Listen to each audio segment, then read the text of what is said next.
land, and for all of you here. I'm going to talk about 10 ways to improve your contest score. I don't want you skipping ahead and peeking to the end. That way you'll get up and leave. That's no good. You've got to live through this whole thing. So here's the list. The 10 ways to improve your contest score, and they're pretty much in ranked order. And I'm going to talk a little bit about each one of these things, everything from all that stuff. So the first cluster of improvements, from new radio to amplifier, new, better, more antennas, new QTH, those are tangible improvements. Those are things that you can spend money on and make happen. All of them are ways to increase your score, but probably not the way you think. Is Ray Novak in the room here? In my opinion, the new radio is the least useful improvement that you can do to improve your contest score. Most decent radios from the past 10 years, even more, provide adequate performance and features. Rob has published a few things in other places, and other people have picked up on them, that a radio with an IMD dynamic range of 70 dB or better is plenty good for sideband. 80 dB or more is plenty good for CW. You can get radios that are a lot better than that. You can spend a lot of money, and you can have bragging rights to having the biggest badass radio with the widest dynamic range of anybody you know. And if that floats your boat, great. It's not going to increase your score, most likely.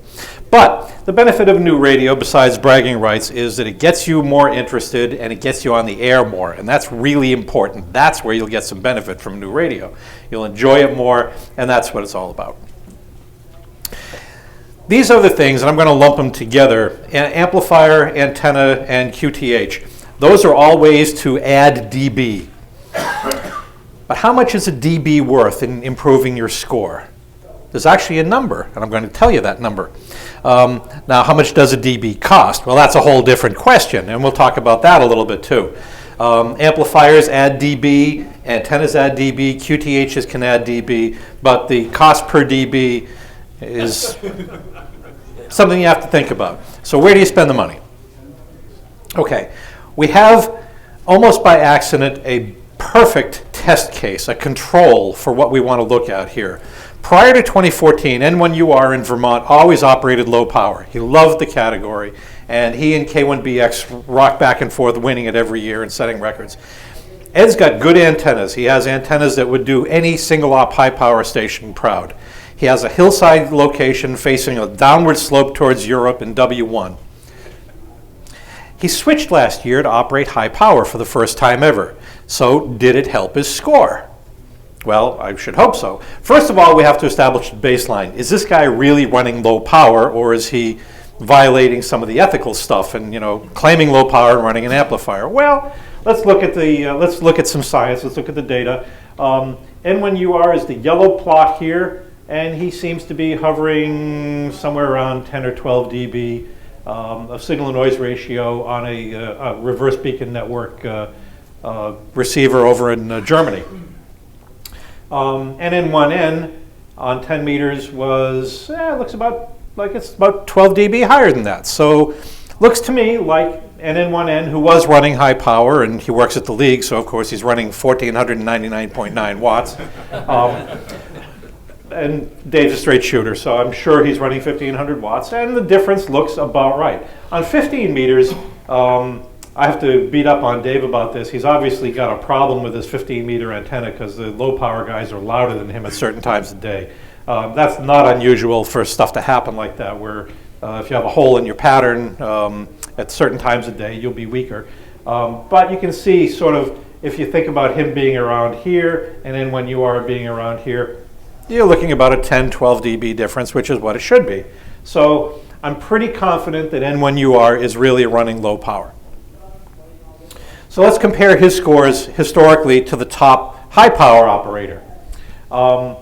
Here's the curve of the high power operators, and now that been at the sunspot peak, the score for this is a CQ Worldwide. I'm using CQ Worldwide scores for all the analysis here. The top single-op high-power guys are hovering around 10 million. Last year, Alex got up to 11 million with just a terrific score. So you can see that that's sort of the 10 to 11 million range. And when Ed was running low power, he was kind of plateaued at 4 million. He turned on the amplifier and scored over 9 million points. makes a difference. When he added 12 dB of gain, he picked up 120 dB percentage points from where he was, more than double his score. If you look at it as his score as a percentage of the top guy, or how many percents the top guy was ahead of N1UR, you can see that they were typically about 120% ahead, and now they're only 20% ahead.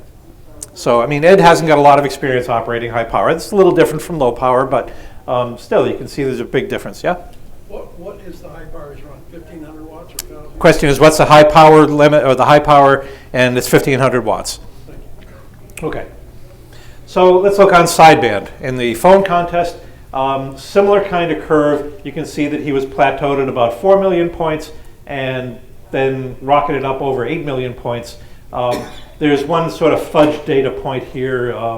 The 2013 CQ Worldwide was won by a guy way out in zone 4 because for some reason nobody got on from zone 5. But the score from the guy in New Mexico is about 7.5 million points, which is about the same as he did the year before. So I think it's reasonable to assume that the right high power winner would be around 10 million points. So the curve stays pretty much the same. He was about 40% of the high power score, and now he's up more like 80%. The score increase in the percents of that normalized high power score was about 6% per dB, which I found to be very interesting because about 10 years ago, K1JX, who most of you don't know because he's been out of contesting for 20 years, casually mentioned when we were having lunch one day, you know, I did an analysis a long time ago, and your score goes up 6% per dB. And I had that number in the back of my head when I started looking at this data, and sure enough, there we are, 6% per dB. So there's your magic number. You want to increase your score by 6%? Add 1 dB. Add 2 dB, and you get, oh boy, you guys are staying awake, that's great. So does it hold for other low power to high power comparisons? I looked at the top 5 QRP low power versus the top 5 high power and calculated the score percentage increase per dB. And the numbers came up sort of in the 10% to 15% per dB range. But I think that that's a little distorted because a lot of the low power guys don't have multiple stack Yagis on very excellent QTHs. So that adds some number of dB. So I think all other things being equal, 6% per dB will probably still hold up. From QRP to low power, you don't really get much data. The reverse beacon network doesn't get many data points on the QRP guys because they don't call CQ. That's actually an interesting detector, though. If you find a guy who claims QRP and he's on the reverse beacon network a lot, he's probably not QRP. There are only 5 spots in Germany on the reverse beacon network for the top 5 QRP guys on all bands. I always use Germany, by the way, because Munich is kind of the center of Europe, and if you're loud in Europe, you're loud, or if you're loud in Munich, you're loud everywhere.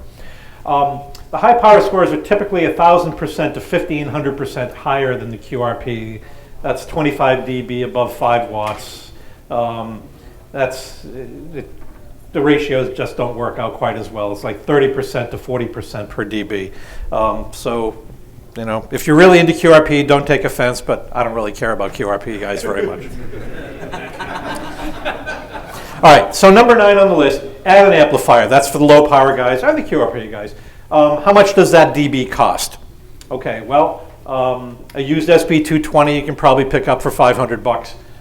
If you got a lot of money, $10,000 will get you an auto tune, auto everything, super duper amplifier. Use $2,500 is a good price for an amplifier that'll do the legal limit. From 100 watts to 1,500 watts is 11.6 dB, call it 12. The cost per dB is about $200 per dB. If you use an SB220, it's only $43 per dB. So that's how much that costs. So your score improvement from going from 100 to 1,500 should be close to 80%. That's $31 per percent. You can do all that arithmetic. If you go over to the arena, go to the Elecraft booth and say, boy, that KPA 500 is a great amplifier. When's KPA 1500 coming out? And if they say, well, you know, there's really not that much difference, tell them, sure, I can increase my score by 30% and I'll buy a new product from you because, you know, from 500 to 1,500 watts, that's 5 dB almost, and that's 6 times 5, 30. wow, I can really increase my score. So if they tell you 500 watts is enough, tell them, no. Don't tell them that I sent you. Just, you heard somewhere, the guys in the hall were saying. If you're already running high power, if you're running 1500 watts, please don't go beyond that. More than 1500 watts is against the rules. It's in red. You heard Ward talking earlier. Just don't do it. If I can't convince you on an ethical perspective, on knowing that hams are cheap, adding 10 dB from 1500 watts is very expensive. The tubes are expensive. Electrical service to the shack is expensive. The coax connectors, all that stuff gets complicated. Plus, the cost of the damage to your reputation is irreparable. If you get known as, oh yeah, well, he's in the different category, he's in the superpower category, it takes forever to undo that. No one will ever believe that you beat him in a pile-up fairly, so just don't do it. Okay, number 8, antennas. Antennas is a great thing to look at because it's a very mixed bag of bang for buck. Gain gets expensive after a while. You get to sort of diminishing returns unless you have really deep pockets. And you can just go down the list here. A quarter wave vertical is in free space 1.77 dB over an isotropic radiator. If you put it over perfect ground, it's a whole lot better. Anybody here got perfect ground at where they live? No, okay. Over average ground, a vertical has got 0 dBi. It is basically not a great antenna. So if you have a quarter wave vertical, like on 15 or 10 meters, you can improve this a lot without spending a lot of money. If you use a 40 meter dipole on 15, that's 2.8 dBi. That's 3 dB better than a vertical, and that's 3 times 6, that's 20 dB, almost, or 20% better than your score. An 80 meter dipole used on 15 has 4.7 dBi, and I'm going to show you some curves here. If you start spending some money, a 3-element 15 meter beam, that's 7.44 dBi for 500 bucks. The boom is 2.7 meters long. That's pretty manageable. It only weighs 12 pounds. Well, that's not bad. Well, if you start adding more and more dB, a little more than a dB to go to a 4-element or a short 5-element beam, now you're spending a little more money. If you want to get up to where you're really adding dB, 2,300 bucks. These are Force 12 prices, by the way. A 7-element beam has a 17 meter boom. That's 50 feet. That's a big antenna. It weighs 78 pounds. And you start spending a lot of money to get those extra dBs. Now, my brother-in-law, K1AR, is famous for operating DX contests and using just a dipole. Well, let's talk about that. He puts up some terrific scores, no question about that. First of all, he's one of the best operators ever, period. So, I mean, that counts for a lot. He's got a New Hampshire location. That also counts for a lot in DX contests. He runs 1,500 watts output. So if you're out here in the Midwest someplace and you're running 100 watts to a vertical or 100 watts to a tribander at 30 feet and K1AR is just completely mopping you up, there are lots of reasons for that with his dipole. But let's talk about how good an 80 meter dipole is, because it's an 80 meter dipole he uses. It's not a 15 meter dipole on 15, it's an 80 meter dipole. And if you know this color, can you see that kind of greenish looking thing there? It's a little hard to see. But comparing, this is a C3 tribander, a small 3-element kind of tribander. It's only about a dB down with his 80 meter dipole on 15. It's only about a dB down, and it's doesn't have to rotate it. He's actually got some interesting lobes. That's his lobe towards Europe. I kind of rotated things around to line him up here. But he also sounds a whole lot louder off the back. So if you're in Texas and you're wondering why K1AR is so loud on 15, well, he's the same loud in Europe that he is in Texas, which helps keep the frequency clear, which helps him work more guys. He also gets called by Brazilians and South Africans all the time when he's running Europe because he's got a big lobe that way, and the same antenna works for JA. So an 80 meter dipole is a pretty effective 15 meter antenna. You need a tuner. The SWR is kind of not all that great. So if you put the same antenna on 10 meters, it grows a few more little bumps and lobes and so forth, but you can see still only about a dB down from in the best direction compared to a tribander. So don't feel sorry for K1AR and only having a dipole. He's got a pretty good antenna for 10 and 15. Now, the dB per dollar curve, again, this is for 15 meters. You can see that these are the data points of the antennas that I pointed out before. This little discontinuity, that's for a 4-element beam on a short boom. But you can see that this is how many dBs and how many dollars. You can see that the curve does definitely start to flatten out. Question back there? Yeah, what's the height of that dipole? That's a 60 feet. Question was, how high is this magic reference dipole, and 60 feet is the number. Now, if you already have a beam, if you assume a starting point of, say, a 40-foot tower with a 3-element tribander, go to an 80-foot tower and stack 2 4-element beams. That's going to change your life, but it's going to cost you some. So an exercise for the reader is to get yourself one of the computer modeling programs and do the comparison and see how many dB you're going to add in a direction that you're interested in, like Europe, or if you're a sweepstaker, aiming towards California or Texas or whatever. Low band improvements are hard. LPL just spent a whole hour talking about improving signals on the low bands. It costs some money and effort. If you start with a baseline antenna of an inverted V at 60 feet or so, pretty common 40-meter antenna, it's only 1.6 dBi in free space. Over real ground, it's about 6 dB of gain, but it's at a higher angle than you probably want for working a lot of DX. If you can go to a 2-element shorty beam at 60 feet or so, it's going to cost you some money. It's going to cost you $1,000. Now you need a rotator. It gives 5 to 6 dBi gain in free space and 9 to 10 dB over real ground. So you're picking up about 4 dB. You get a little bit lower angle, which is a good thing, but that's a lot of money for the dB. But that 4 dB is $250 per dB, 25% increase in your score. How important is 40 meters to you? Well, that's what it's going to cost. You actually will probably do better because the angles are lower. A vertical or sloper array is probably a cheaper way to go. Also gives you some low angle improvement, but again, verticals really, really like to have good ground or a ton of radials. Otherwise, they're just not all that effective. 80 and 160, if your baseline antenna is an inverted V at 60 feet, think about a half sloper or vertical array and all the stuff that Frank talked about. Lower angles is better. Adding a beverage so you can hear guys is a good thing. When you find out that people are calling you saying, hey, can't you hear the guys calling you? Then you have to improve your receiving capability. Most people have to focus on the transmitting stuff first. Everyone neglects the feed line, and that's as important a part of your station as anything. You can add dBs, and it's pretty easy to figure out. If you have a tribander at 60 feet, 140 feet from the shack, fed with RG8X, you've got 200 feet of coax, and RG8X on 10 meters is 4 dB of loss. It means more than half your power is just getting converted into heat in the feed line and not going out there and tickling the RBN stations in Europe.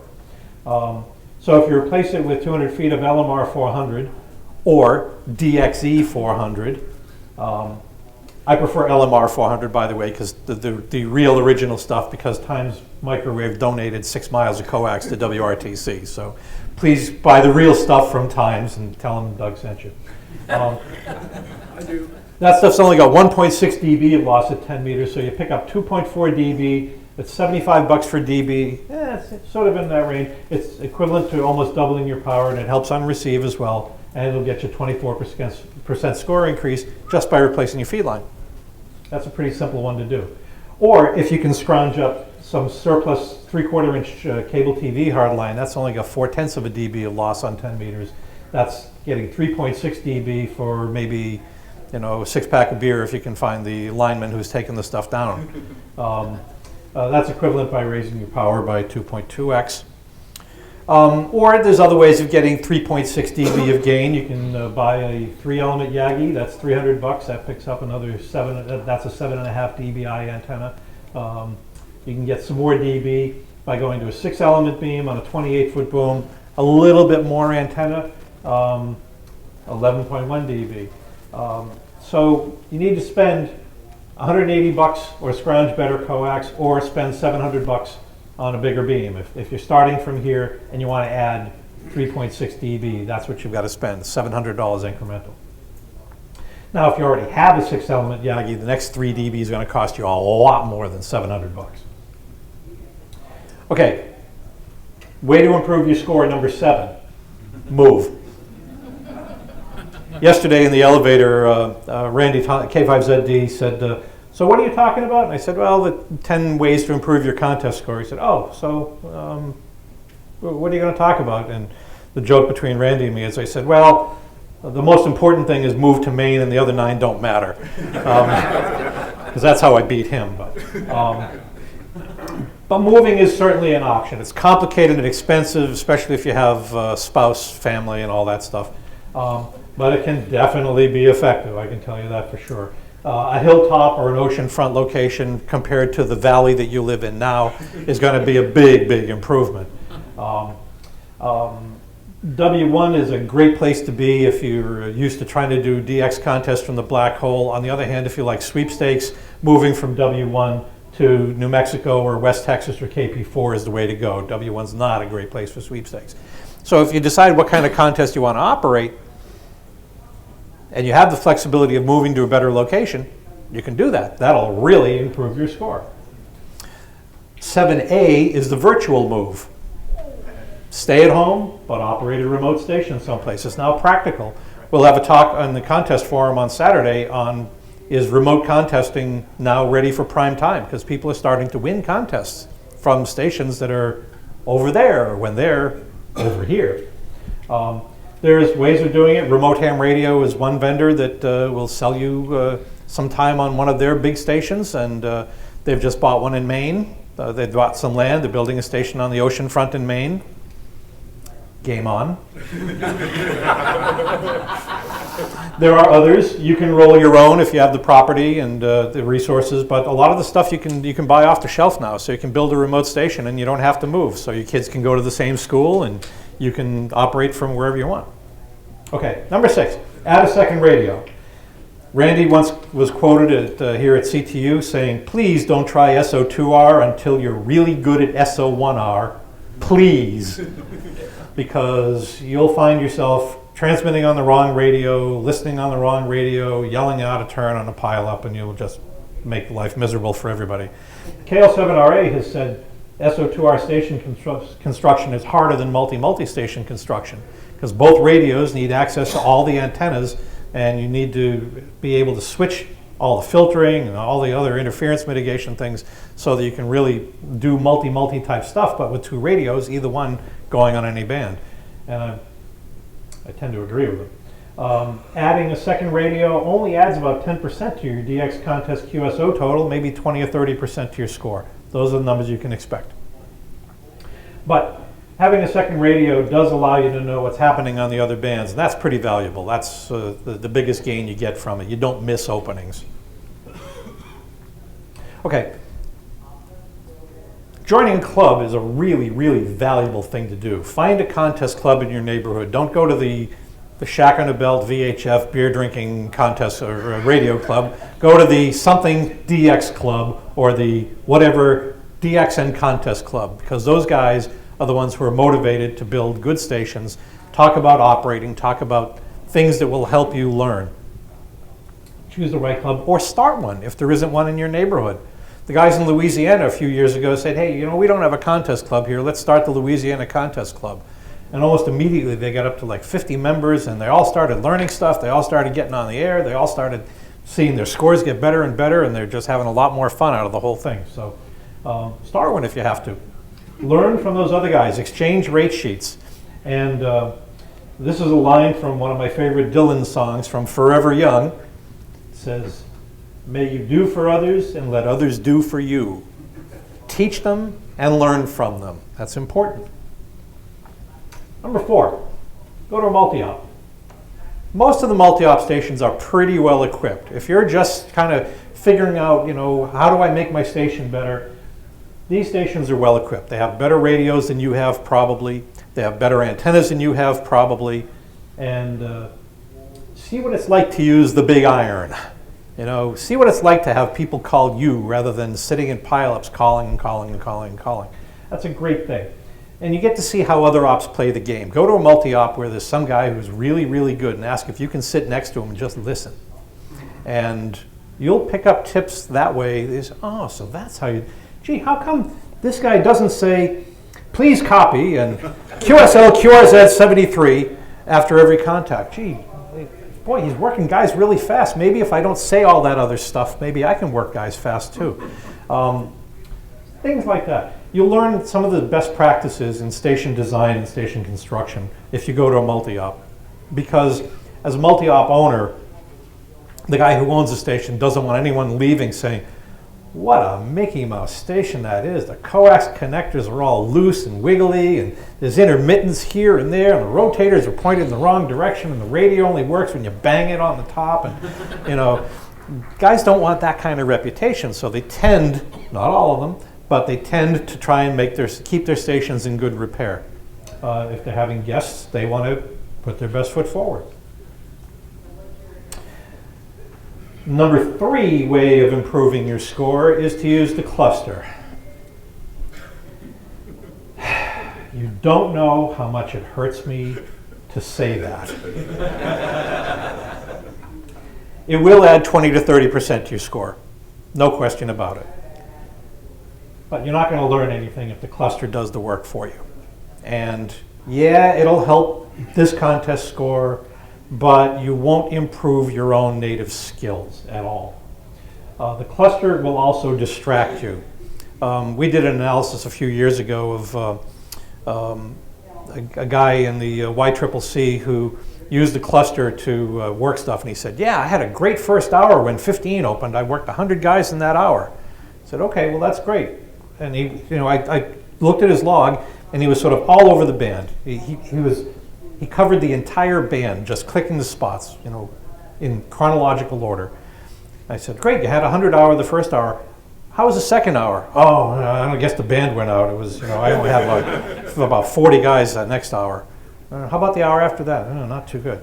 So I said, well, here's a guy who was operating also in New England, same contest, same band, comparable station, and he had 100 hour the first hour, he had 100 the second hour, and he had 100 the third hour, and he stayed on one frequency the whole time. And, you know, what's the difference here? Well, I don't like to call CQ. I just like to click the spots. Well, see, the thing is, in most contests, there's only 100 guys calling CQ and getting spotted. If you only go and work the spots, you work 100, and then you got to wait for new guys to get on and start CQing. And that's not too great. Even if you decide to search and post, if you do it with the cluster, you have no idea what's really happening on the band. You don't have in your head something like, oh, this guy with the raspy voice is right above the YL. I've worked both of them. I don't know who this guy is between them, though. You know, that's where you sort of get the situational awareness that makes you a much better operator. So, yeah, go ahead. Use the cluster. It'll improve your score. Help the club out this year. But you know what? In all the other contests, leave it off. Learn how to operate. Turn the big knob. Find the stations. Call them and work them. You also don't believe all the spots. If you just blindly click them all and work them, your score is going to go down.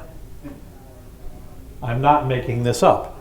Here's a couple of screenshots from the ARLCW contest this year. Look at this frequency right here. We have on the same frequency M6M, TM6G, TM6M, and TM6MTM. How many of those call signs are right? One. If you work all 3 of them with penalties, your score has gone down by a factor of 10. These are because there's a penalty on these. Let's look over on this one. This one's a better one. On this frequency, we have J2WE and SJ2W. Boy, J2, look, it's even highlighted. It's a multiplier. I got to click that thing, dump my call in, get a report, give a report, I'm out of there. No sense listening to what he's actually sending. Just trust the cluster. Over here, we've got YU7KW, YU7TTI, and YU7KWE. Work them all. Watch your score go down. You know, there's another place. We have RO4P and RJ4P and RP4P all on the same frequency. What an amazing coincidence that they all happen to be right there. So if you work all the calls on these screens, even if you work all the good ones and then you work all these bogus ones, your score would be negative. Okay. Second most important thing you can do to improve your contest score is go to Dayton, come to CTU. Hang around the hallways, hang around the super suite, meet people. Come with some questions ahead of time. Pick a few people that you want to go and say, how do you always do so much better than me on 40? And the chances are the guy will say, well, you know, I've got the 3-element beam at 140 feet and a great location on a hilltop. But if you've got one of those too, you say, well, I've got one of those too. How come you still beat me all the time? Well, you know, I operate split, or I don't operate split, and I do this, or I try this, and I get on this opening, and have you tried that opening? Really? You can work JA's long path on 40? I never even knew that. Well, from the East Coast, that's the better opening than the short path opening. So, you know, it's stuff like that that you'll pick up in the hallway conversations, or just by asking people. Learn from the pros, ask questions, pay attention to the answers, write it down, go home and say, I'm going to try that in the next contest. And the number one way to improve your contest score, this is it, out there on the web, pay attention, this is it, this is the big secret. There is no secret. Get on the air. First thing is get on the air a lot. If you don't get on the air between contests, chances are you don't know the call signs, you don't know the current conditions, you don't know what time 10 meters opens, you don't know if there's a long path opening on 40, you don't know who the active guys are on 80 and 160, so if you only hear 2 letters of the call and the accent, you know who it is. You've got to get on the air a lot. Learn the bands, learn your station capability.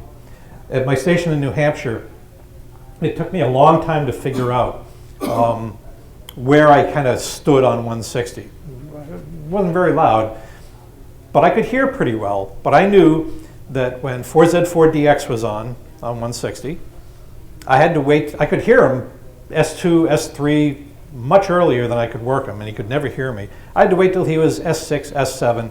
Then I knew I had a shot at working him. Do you know that about your station? Do you know how loud the guys on 160 have to be before they hear you? That's the kind of thing you need to understand about your station capability. On the high bands, you know, if this guy in the neighborhood is on a certain frequency, am I louder than him? Will I work guys that he can't work? Do I have to get out of his way? If I hear him in a pileup, is it worth me calling? Because if he's not getting through, I'm not going to get through. You got to know those capabilities and know when you should be in the pileup and when you should get out. You should practice calling in pileups, of course. The only good thing about DXpeditions is it's good practice for contests. I'm looking at you, Jerry. That's okay. But it's a great way to really understand when and how to call a guy, because you know a big pileup is a great challenge. You know, it's being able to get through it is important. Listening is really the most important thing you can do.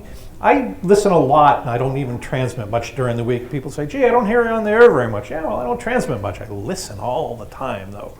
Find out how the bands are, who's on, what's going on. Listening to where they are in certain countries' call sign sequences, so you build up your call sign vocabulary. N6AA gives this great talk, or he gave it once, and I plagiarized it a couple of times.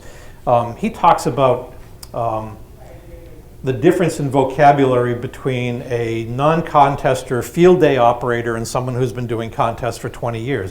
You know that a certain call sign is a call sign and not just a random assortment of numbers and letters.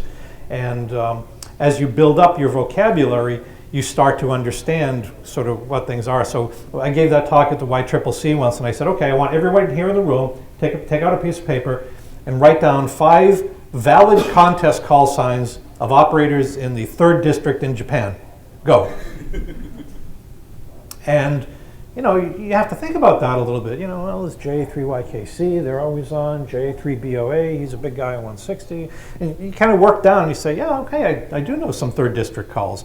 And other calls that might show up maybe don't make sense, especially guys on the low bands. You only hear the big guns, so if the call sign doesn't look like one you've heard before and doesn't come up in that super check partial window, maybe you're not quite hearing it right. The more you have the internal super check partial, the better your vocabulary is, both tuning guys and saying, I know who that is, or guys who call you and you miss a letter, you can fill it in. But that's really important. If there is a contest on, get on and run guys for a while, even if you only do it for an hour or so. And you get a flavor for, you know, oh, the Russians are using this new sequence of call signs. And boy, there sure seem to be a lot of SQs on the air when it used to only be SPs. You just kind of get that. The big myth is that Well, that's okay, Doug. There are some born operators, and I'm just not one of them. I am what I am, and that's all what I am, Popeye the Sailor Man says. But, I don't buy that. The scouting report on Larry Bird, arguably one of the best basketball players in the history of the game, scouting report said, can't run, can't jump. Well, that's right. I mean, it's been said that the statue of Larry Bird at Faneuil Hall has about the same vertical leap as he does, approximately 0. And, the RKO screen test of Fred Astaire said he can't sing, he can't act, he's balding. He can dance a little. I don't think we can use him in the movies. Well, that turned out not to be true. There's a very interesting book written by a guy named Malcolm Gladwell called Outliers. Anyone read Outliers? Oh, a couple of people. Really? Has it been translated in German, or do you read it in English? No, in German.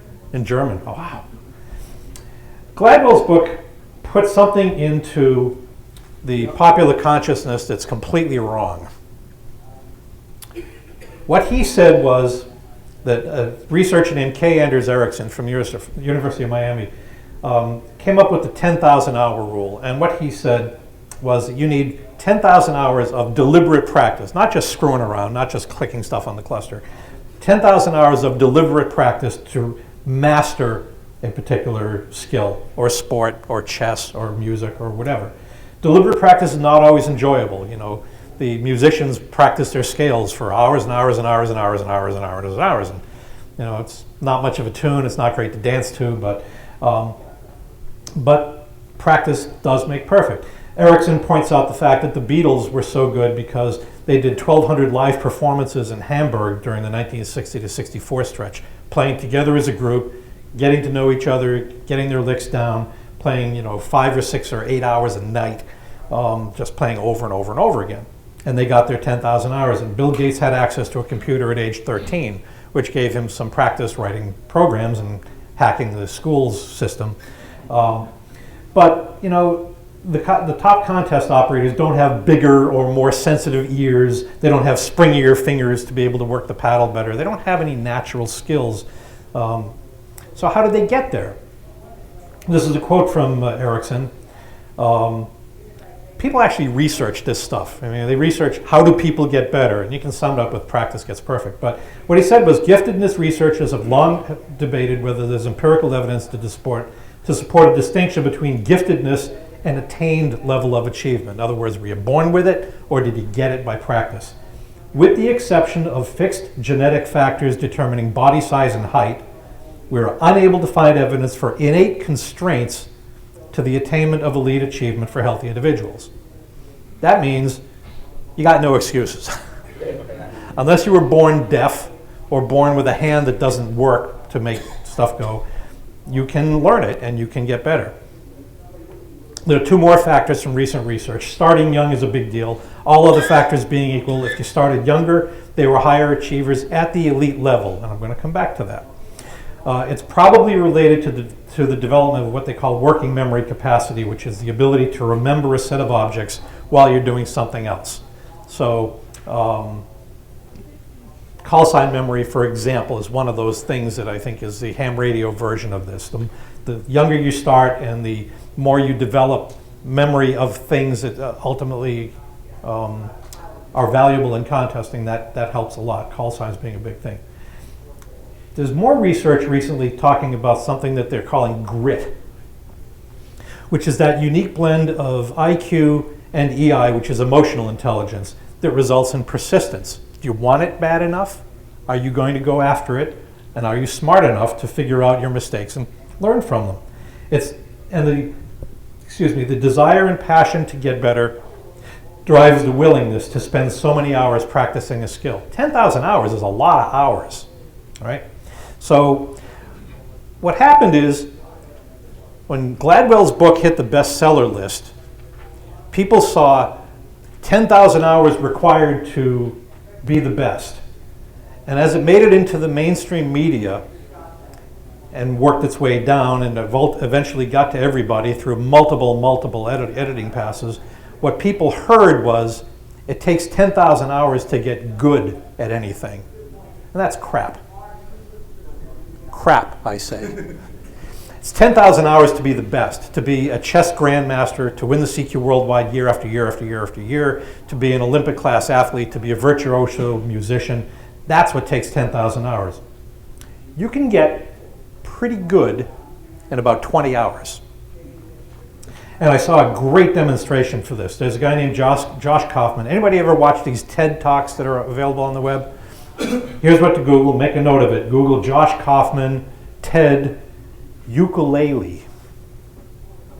So Josh Kaufman decided that he didn't know how to play any musical instruments. And he wanted to learn one. So he looked at a guitar and he said, boy, it's got a long neck, it's got all these fret things, it's got 6 strings, boy, that's complicated. Looked at the piano and said, 88 keys, are you kidding me? I'll never get that. The ukulele's got kind of an interesting sound. It's only got 4 strings, it's only that long, so maybe that's manageable. So he picked up a book on how to play the ukulele and it said, here are the 300 chords you can play on a ukulele. He said, 300 chords? I'll never learn that. And he said, well, wait a minute, how many do I really need? And he discovered that he only needed to learn 4 chords to play 90% of the songs across multiple genres. 4 chords. Now, I heard another story about someone who was, some kid was taking lessons on how to play the bass, and the first week the teacher said, okay, here's how you play the C chord. Practice that and come back next week. And the kid comes back next week, plays the C chord, and the instructor says, that's pretty good. Okay, I'm going to teach you G now. Here's where the fingers go, and you play this. Okay, practice it and come back next week. Kid comes back the next week and says, the instructor says, let me hear the C chord. He plays the C chord. He says, okay, that's good. Play G. Okay, that's pretty good. Okay, now I'm going to teach you how to play E, and I want you to practice it and come back next week. And the kid said, I can't come back next week. I got a gig.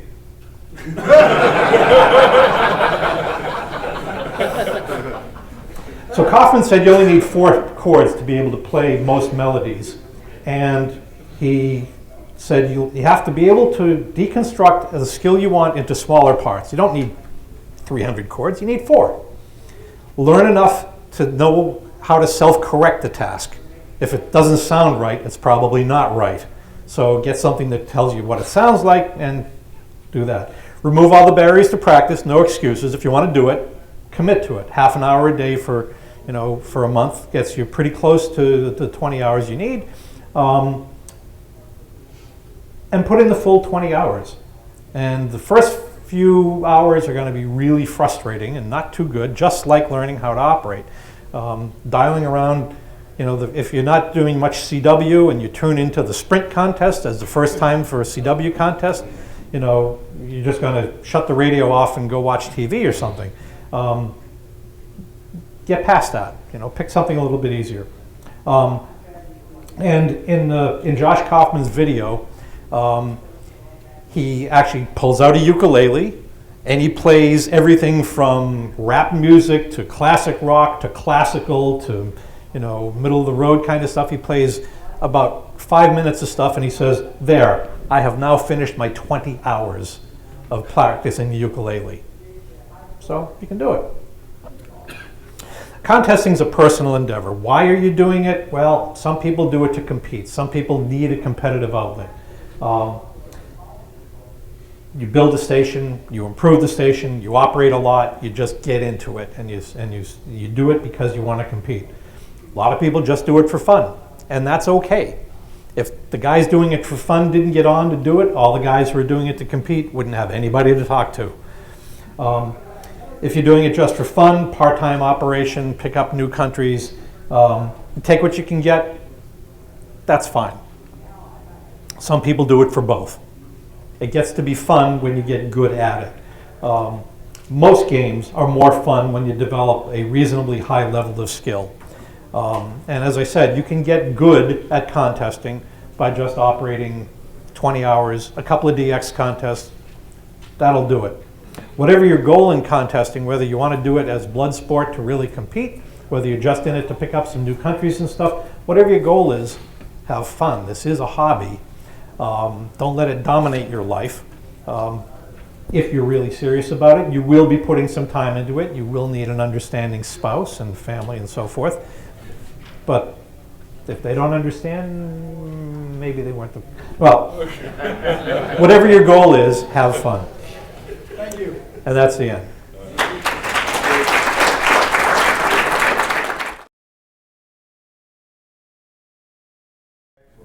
What time is it now? It's 11. Great, so the next one starts at 11:15. If anyone's got questions, 11:20. Wow. Okay, any questions? No questions, boy. All right. Oh, okay. How would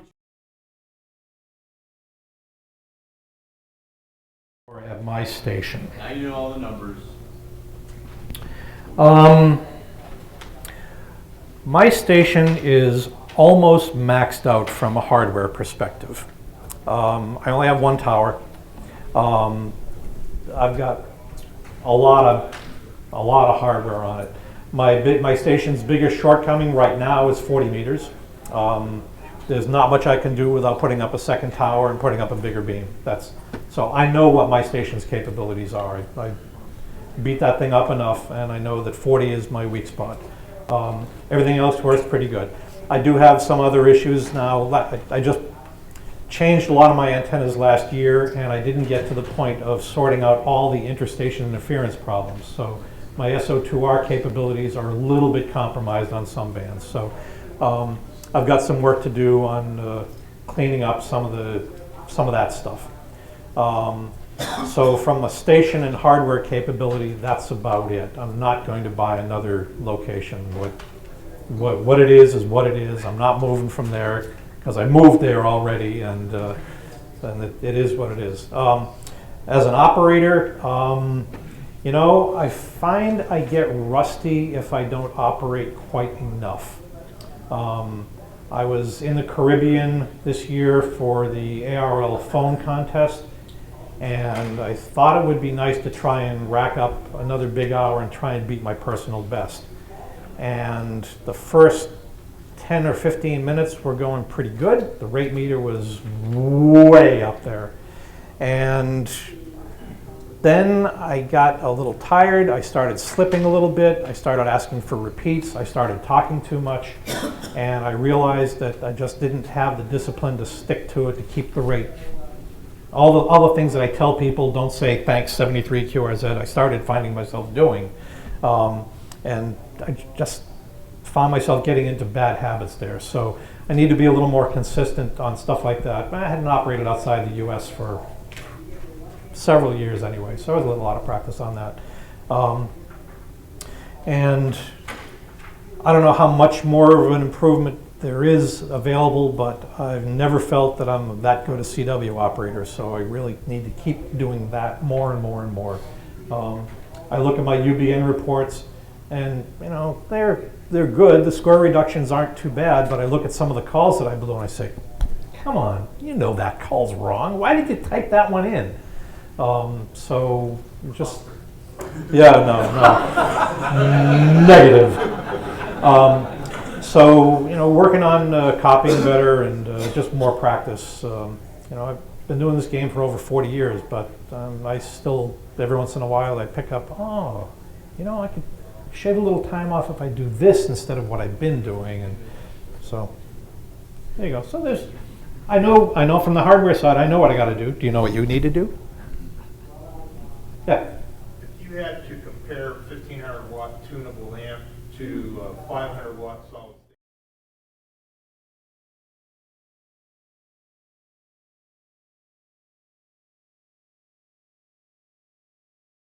state and flipping a switch versus a 500 watt amplifier that's auto tune, auto everything, is it a wash? No, it's not a wash. That's 500 watts and this is 1500 watts. Come on, that's what I say the number was, 7 dB. That's a big improvement. And one of the things that I tell people about that you can work on is how well do you know your station, right? How long does it take you to change bands? Well, the auto-tune guys, it's sort of no problem. I'm on the keyboard. I just type the frequency and I tap the key and I'm done. Well, okay, so that's what, a half a second? Okay. How long does it take you with an amplifier that requires tuning in a band switch? Click, tune it to the numbers that I already have written down. That's 1 second. Okay, so I save a half a second and I'm 5 dB weaker or whatever. No, I'll take the juice. Besides, if you're running an amplifier, you're probably not changing bands all that much anyway. If if you're changing bands a lot, you're doing something wrong. So that's my opinion anyway. Yeah. I'm kind of at the stage now where I'm contemplating going SO2R.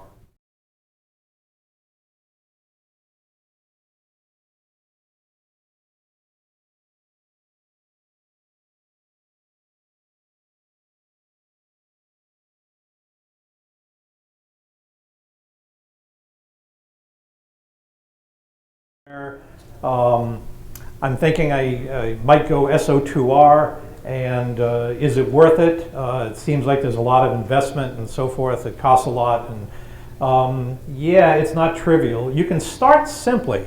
You don't have to say, okay, my first experiment in SO2R is full-blown 1500 watts on both bands, both radios, auto switching from the keyboard and blah, blah, blah. You don't have to start there. You can start by putting your second station as just a barefoot radio to a trap vertical somewhere else. You'll get some isolation between the two, so you'll be able to hear on the second band. And if you're just tuning around calling guys on the second radio, you might take 2 calls or 3 calls to get through, but you'll be picking up multipliers and finding band openings that you won't find with one radio. When I was just in the Caribbean, it was sort of a half serious effort. It was more vacation than really trying to win. There was only one radio and one amplifier, and that was okay, but it really did kind of get boring, and I really didn't know what was happening. What I find the big advantage of SO2R is I know what's happening. I've got a run frequency staked out on this radio, guys are calling me, the rate's pretty good. But when my station's transmitting, I already know what my station says. I know what my voice sounds like. I know what my call sign is. Why do I have to listen to that? I'm listening over here. I'm tuning around and going from band to band. And, you know, is 10 meters open yet? Let's see. No, those guys are too weak. I don't think I can run on 10 yet. I'm going to stay here on 15. Let me see what's happening on 20. Go to 20. Oh, listen, it's open over to the pole. There's some multipliers there. I'll work those guys. Now let me go back to 10. Is 10 open? Oh, 10 sounds pretty good. Let's go to 10. Boom. You always know what's going on. If you only have one radio, you're cranking on 15 saying, boy, the rate's pretty good. This is great. But you're missing multipliers. 10 may be opening, and it may be a better band for you if it's open, and you miss all that stuff. So you don't have to try and start. You know, your first foray doesn't have to be buying a Ferrari and trying to enter, Le Mans. The first foray can be a second radio that's not the state-of-the-art radio. Maybe your old radio is a good one to just try out and put a vertical out in the woods someplace, or a dipole that's oriented so that you minimize what it picks up from the other transmitter, and get a little practice and see what you get out of it. And if the hard part is the operating part, training yourself to not be listening to your own transmitter it's scary. For several years I couldn't imagine not listening to what was going out on the air, but listening to yourself call CQ 4,000 or 5,000 times in a weekend will cure you of that pretty quickly. It's much more interesting, and for me, I really enjoy the tuning around part of it, and I get upset when guys are calling me because I tune around and I hear, CQ contest, this is X-ray 9, then it switches over to the main radio and I've got a DL or a G calling me. Oh. Don't call me. I've almost got this XX9's call. Get F1 again. Come on, give me your call. I get more fun tuning around finding multipliers than running. But that's okay. You build up the score by running. So it's necessary evil. I will post that on the VCC reflector. The else, please don't call me.